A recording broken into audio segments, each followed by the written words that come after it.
तू कुंवारे में गलती तो कैले बारू कि तू कुंवारे में गलती तो ऐसे ऐसे देखो बार बार तुम एक ही लोग को वो कर रहे हो, अच्छा नहीं लग रहा। सुनो हाँ कि कौन पिछला जन्म के कर्म कैले बड़ा और कैले बड़ा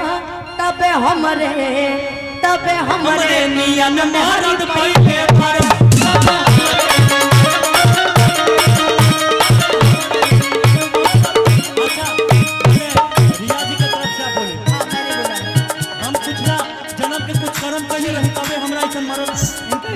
कैसे बनी कैसे बनी कैसे बनी हो राम कैसे बनी फुलौरी बिना चटनी कैसे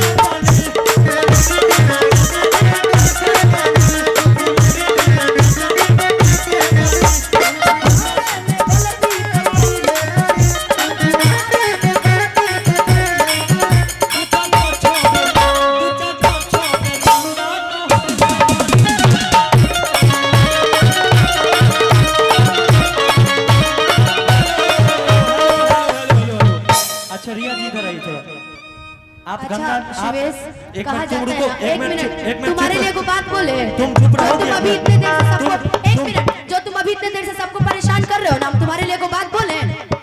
कि जो मोएगा वही पाएगा और तेरा किया आगे आएगा। सुख दुख है क्या फल कर्मों का, जैसी करनी वैसी भरनी, जैसी करनी वैसी जैसी करनी वैसी भरनी, जैसी करनी वैसी भरनी। वही पाएगा तेरा किया आगे आएगा। सुख दुख है क्या फल कर्मों का, जैसी करनी